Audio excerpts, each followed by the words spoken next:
This is where it all started for Pagani, and it later became the Zonda. The thing is, back in the 80s, Horacio Pagani was well aware of a new wonder material called carbon fiber, and he founded the company Pagani Composite Research to look into the possibilities.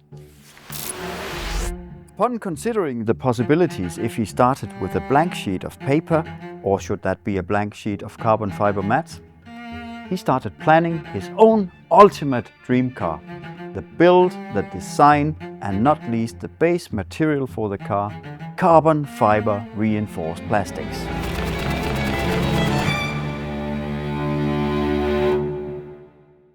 This video is brought to you by Selected Car Investment, where we buy and sell only the best collectible cars. Check our website to see if your next car happens to be in stock, or contact us for off-market cars, or if you want help to find your next investment. The Zonda! Where do you begin with that fascinating story? Well, let us begin with the beginning of it all, carbon. Carbon is a building stone of nature. This piece of charcoal contains a lot of carbon.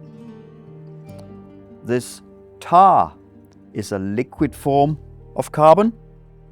And even the graphite center of this pencil is a form of carbon. Even the human body contains about 18% of carbon. Because of its atomic structure, carbon can be many things, and it can become even more, such as this Pagani Zonda F. Sure, I jumped a few steps there, but let me know in the comments if that bothers you at all. At the time when Horacio Pagani began planning his dream car, no one had yet built a road car with a full carbon fiber chassis, but it had been used in race cars for some years. McLaren had been pioneering the new material in Formula 1, where it showed its strengths, literally. The breakthrough, again literally, came when a McLaren with a carbon fiber chassis crashed big time at Monza in 1981, and the driver escaped unharmed. That was not the norm at the time. The new composite was not only strong but very light too, and it quickly became the standard for race cars. Carbon fiber took a lot longer to reach the road cars because of one well-known disadvantage: the price. However, in the paradoxical world of the supercar, expensive is better. And Horacio Pagani quickly realized that for all those reasons, his new dream car had to be built of the new wonder material. And so it did when the new Zonda C12 appeared at the Geneva Auto Show 25 years ago. With its 6-liter V12, the Zonda was hugely powerful, but thanks to the exotic construction, it was strong and light too. And yes, very expensive. When the Zonda F here appeared only 6 years later, the small car producer that Pagani was and is had just added more of everything, except for weight. Even with 200 horsepower more than the original Zonda, the F was still 30 kilos lighter. The real genius of the Zonda, in my opinion, is not only the way carbon fiber is part of the construction, but also that it is an integral part of the design of the car. And you could even say it's an integral part of the ethos of the car, or even that it is the marque's raison d'être. The spirit of Pagani is its founder's idea of the ultimate supercar, entwined with billions of microns thin carbon fiber strands, and then built exquisitely. And it all started with the Zonda.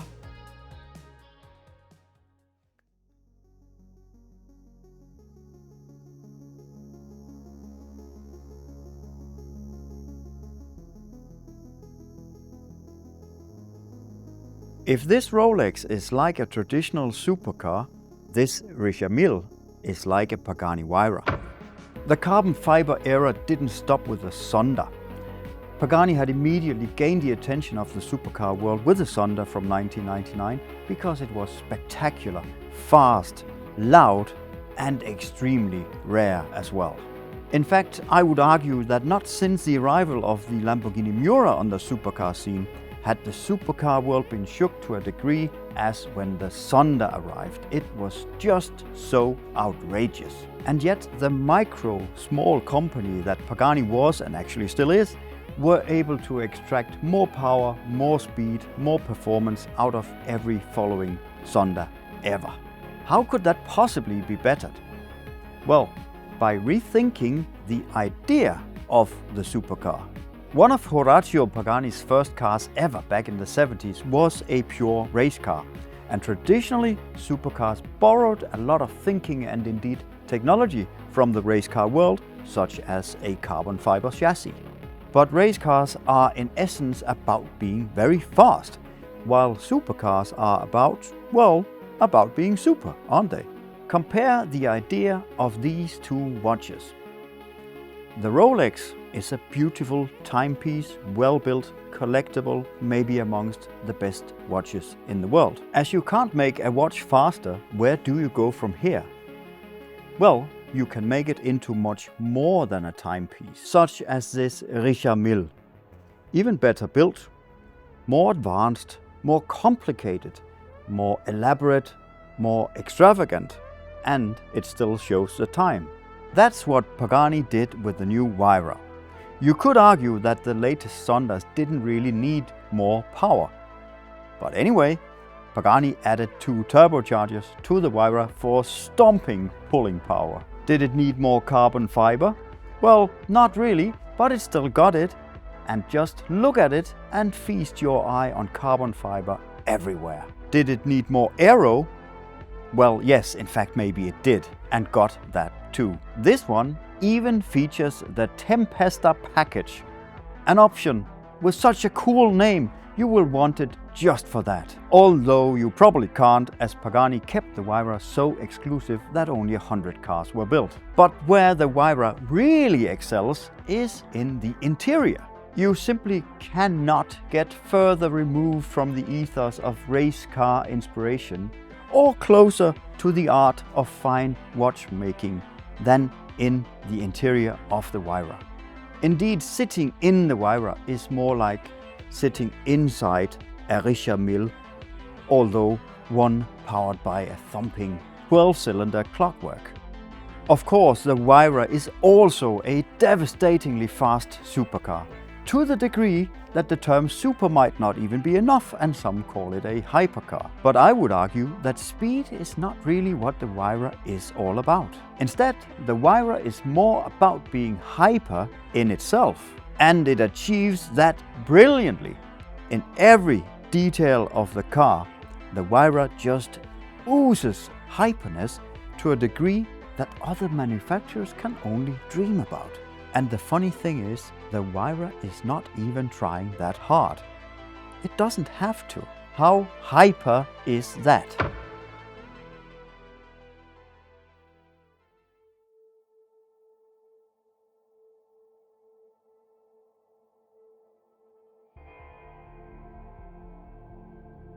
Utopia literally means a place of ideal perfection. But is the new Pagani that? Naming your new car Utopia is a strong statement, but when it comes from Pagani, you just must pay attention. No manufacturer of this minuscule size has ever shook the supercar world like Pagani. You could argue that making a supercar is much easier than actually trying to make a perfect car. To a certain extent, the idea of the supercar is elevated above mere transportation and all the practicalities needed and associated with that. Indeed, the most super of supercars seem to gain notoriety from the fact that they are almost opposed to the idea of transportation. They happily sacrifice useful daily driving features in order to sound, look, or drive more spectacularly. So, to achieve ideal perfection, you would have to cover all of those bases, which sound impossible to me. But is it? Well, with the Utopia, Pagani, interestingly, tries to achieve that perfection with an exterior design that draws heavily upon the original Zonda, which is clever as that has become somewhat an icon. Still, the Utopia is, in my opinion at least, better proportioned, better detailed and just more elegant.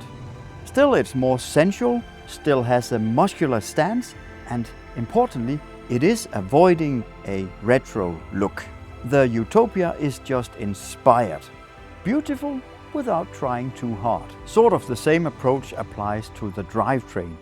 The Utopia again features the great V12 from AMG with twin turbochargers. But why try to fix something that is not broken? The AMG engine is a masterpiece, and if you ever get tired of it, you should probably check your pulse anyway. In the Utopia, the engine delivers 850 horsepower to the trademark low weight of a Pagani. Does that make the Utopia the fastest car in the world? Actually not, as that would come with some serious compromise toward aerodynamics and comfort. And this car is striving for perfection, right? As perfection can mean different things to different people, Pagani offered a first, for example, on the gearbox side. While the Zondas were manuals and the Huayras were automatics, the Utopia can be ordered either way, therefore catering for both traditionalists and the techies. But not too many of either kind, as Pagani are again keeping their newest offering very exclusive, with only 99 coupes being built. So actually the Pagani Utopia does seem to be pretty close to my personal interpretation of perfection, offering a prettier, lighter and not least rarer alternative to the traditional supercar and hypercars. Do you agree? Let me know what you think about the Pagani Utopia. If you like this video, please do hit the like button and consider subscribing to our channel. Also, please do let me know which of these Paganis is your favorite and why. And I'll see you for the next one.